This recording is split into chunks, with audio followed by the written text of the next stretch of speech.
Nama saya Nania Dinda Wirawan. Panggil saja saya Nania, Nia atau Nani. Cepet nikah, dapat laki-laki yang bagus, bibit-bibit bobotnya. Mobilnya sama kayak orangnya. Biasa maksudnya. Antik. Orang kaya itu juga rakyat, Lan. Ya tapi kan nggak semua rakyat itu orang kaya, mah. Yang saya lihat dan menutupi auratnya.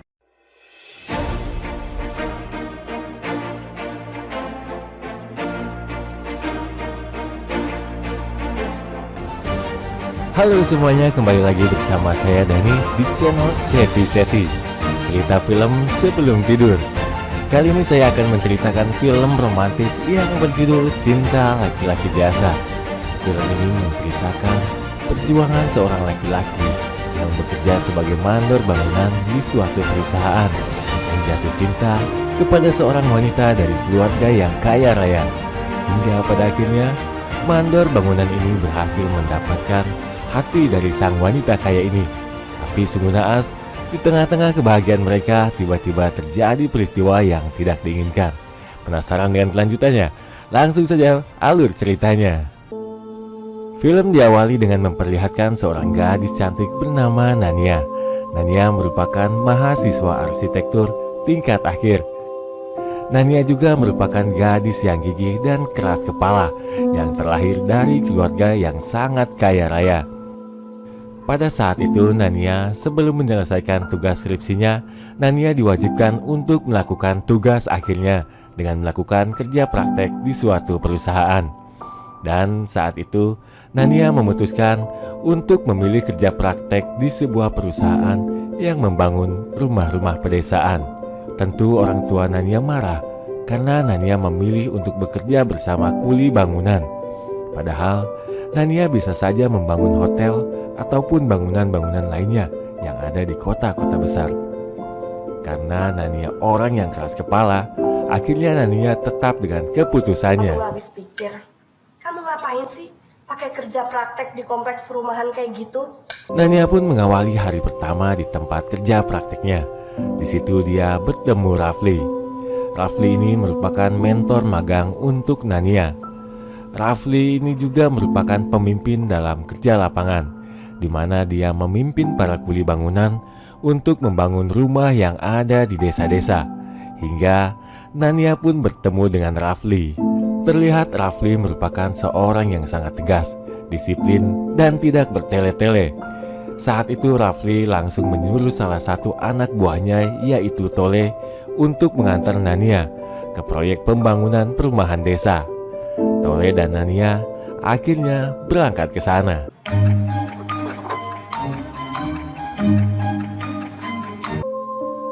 Sampai di proyek perumahan yang ada di pedesaan itu, Nania akhirnya bertemu dengan para kuli-kuli bangunan. Awalnya kuli bangunan ini melihat Nania yang datang ke tempat itu merasa aneh. Kenapa tiba-tiba ada wanita cantik di sini? Dan di situ Nania juga merasa bingung dan canggung harus berbuat apa.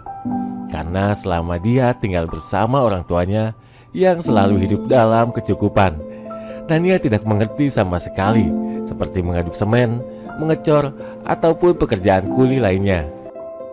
Lalu tiba-tiba Rafli datang. Di luar dugaan, Rafli malah dengan tegas menyuruh anak buahnya, di mana justru para kuli tidak boleh memanjakan Nania, dan menyuruh Nania untuk mengaduk semen dan melakukan kegiatan seperti para kuli bangunan lainnya, supaya Nania tidak manja, ucap Rafli. Kamu gimana mau jadi arsitek yang bagus? Kalau apa isi tembok aja kamu nggak tahu. Di situ alih-alih tertekan, Nania malah senang melakukan itu semua. Dia pun cepat beradaptasi berteman bersama para kuli bangunan itu. Nania yang sebelumnya di rumah terbiasa minum susu dan juga makan roti. Tetapi ketika bersama para kuli bangunan, Nania pertama kalinya mencoba rasa kopi hitam lalu memakan sambal petai. Dia tidak menyangka bahwa semua makanan dan minuman itu terasa sangat nikmat.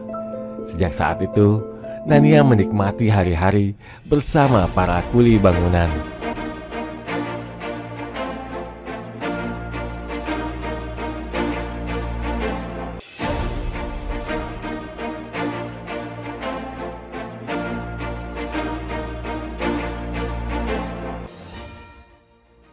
Hari demi hari berlalu. Rafli yang awalnya tegas ternyata adalah sosok orang yang baik dan tidak pernah meninggalkan sekalipun waktu untuk sholat, meskipun di tengah kesibukannya sebagai seorang mandor bangunan. Melihat semua itu, Nania mulai mengagumi Rafli, karena Nania tahu Rafli ini sebenarnya selain tegas, ia adalah orang yang baik dan sederhana. Hingga tanpa disadari Nania merasa nyaman saat bersama Rafli. Suatu hari Tole memberikan undangan pernikahan kepada para kuli bangunan. Tole pun mengundang Rafli dan Nania untuk datang bersama di pernikahannya nanti. Akhirnya mereka berdua pun datang di pernikahan Tole. Saat itu Nania yang mulai mengagumi Rafli bertanya, sosok wanita seperti apa yang Rafli inginkan. Rafli pun langsung menjawab, yang solihat dan menutupi auratnya agar bisa sama-sama ke surga. Dari sana Nania mulai mencoba untuk menjadi sosok wanita yang diinginkan Rafli. Nania mulai belajar dan memutuskan mengenakan hijab. Nania mau belajar taat sama perintah dan larangan Allah, supaya bisa ke surga sama Kang Rafli.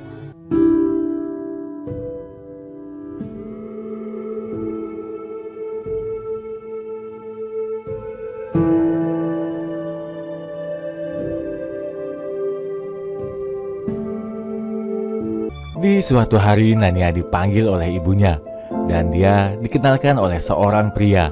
Pria ini bernama Tio. Tio ini merupakan seorang dokter lulusan dari Jerman dan juga dia sangat pintar dan kaya. Di situ ibu Nania berusaha menjodohkan dengan Tio karena sudah jelas bobot bibit bebetnya. Perlu diketahui juga bahwa Nania ini merupakan anak bungsu dari 4 bersaudara, di mana saudaranya perempuan semua dan saudaranya menikah dengan orang-orang kaya. Ada yang menikah dengan politikus, dosen, dan juga pengusaha. Ketika dikenalkan, meskipun Tio ini ganteng, kaya, dan juga pintar, Nania kurang begitu simpati kepada Tio. Karena ketika itu Nania sebenarnya telah menyukai seorang mandor bangunan, yaitu Rafli. Nania lagi-lagi bersama para kuli bangunan membangun rumah di pedesaan. Tapi itu merupakan hari terakhirnya Nania kerja praktek di sana. Dan Nania pun pamit dengan para kuli bangunan lainnya. Dan dia nampak terlihat sangat sedih karena tidak bisa bertemu lagi. Nania pun mengatakan kepada Rafli supaya Rafli bisa datang ketika Nania wisuda nanti. Dan akhirnya saat itu mereka berpisah. Beberapa bulan kemudian akhirnya Nania diwisuda. Rafli yang sebenarnya memendam rasa kepadanya, dia pun datang ke wisudanya Nania. Tetapi sebelum sempat dia menemui Nania, dia melihat Tio sedang bersama Nania dan keluarganya. Rafli pun yang tadinya datang dengan kepercayaan diri, akhirnya dia memutuskan pulang. Karena dia sadar, dia hanyalah orang biasa yang hanya bekerja sebagai tukang bangunan.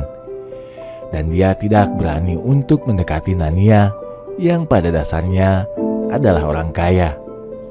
Sejak saat itu Rafli pun mencoba untuk melupakan Nania. 2 tahun berlalu, Nania berhasil menjadi seorang arsitek yang membangun gedung-gedung besar di ibu kota. Karena kesuksesannya, Nania berhasil masuk ke majalah sebagai arsitek terkenal. Suatu hari, Rafli melihat berita Nania yang ada di majalah. Rafli pun memberi tabloid itu kepada Tole. Tole pun sambil bersanda gurau mengatakan, seharusnya kalau kau memang cinta, itu dikejar, bukan dilupakan, supaya kamu tidak menyesal nantinya, ucap Tole. Orangnya masih di Jakarta, Le. Ya kan ada di sini di majalahnya. Dia masih di Jakarta. Faktanya memang Rafli selama ini tidak pernah melupakan Nania. Dia hanya berpura-pura untuk melupakannya. Dan keesokan harinya, Rafli pun langsung memberanikan diri untuk menemui Nania. Pada saat Nania bekerja, Nania sangat terkejut. Mengapa ada Rafli di sini? Sosok laki-laki yang pernah ia cintai, yang tiba-tiba menghilang tanpa ada kabar berita. Nania hanya diam dan menghampiri Rafli. Rafli langsung memberikan bunga yang disukai Nania, sambil mengatakan, waktu saat diwisuda Nania, Rafli sebenarnya datang, tetapi tidak menghampiri Nania, karena merasa dirinya tidak pantas dan tidak ingin merusak kebahagiaan Nania saat itu. Di tengah perbincangan mereka, di mana Rafli yang selama ini memendam perasaan cinta kepada Nania dengan yakin dan kesungguhan, Rafli mengajak Nania untuk ta'aruf dan menikahinya. Nania sangat terkejut bercampur dengan perasaan haru, kesal dan bahagia. Karena selama 2 tahun lamanya tanpa ada kabar berita, tiba-tiba Rafli mengajaknya ta'aruf. Tapi karena Nania memang sudah mencintai Rafli sedari dulu, akhirnya Nania menerima ajakan ta'aruf itu. Nania Dinda Wirawan, bersediakah kamu ta'aruf denganku Muhammad Rafli Imani? Keesokan harinya Nania langsung mengenalkan Rafli ke keluarganya. Di situ juga ada menantu-menantu dari orang tua Nania, di mana mereka semua adalah orang kaya dan sukses. Mereka semua meragukan Rafli, di mana ayah Nania pun bertanya kepada Rafli, apa yang bisa meyakinkan saya untuk memberi restu kamu menikahi Nania? Rafli menjawab, saya mencintai Nania. Insya Allah saya akan menjaga dia seumur hidup saya. Dan akhirnya orang tua Nania dengan terpaksa memberikan restu kepada Rafli, hingga mereka pun akhirnya menikah. Nania Dinda Wirawan binti Ruli Wirawan dengan mas kawin seperangkat alat sholat. Demikianlah sahabat semua cerita film yang bisa saya sampaikan kali ini. Untuk lanjutannya kita akan sambung di part 2. Terima kasih atas waktunya. Jangan lupa untuk selalu bersyukur dalam keadaan bahagia. Wassalamualaikum warahmatullahi wabarakatuh.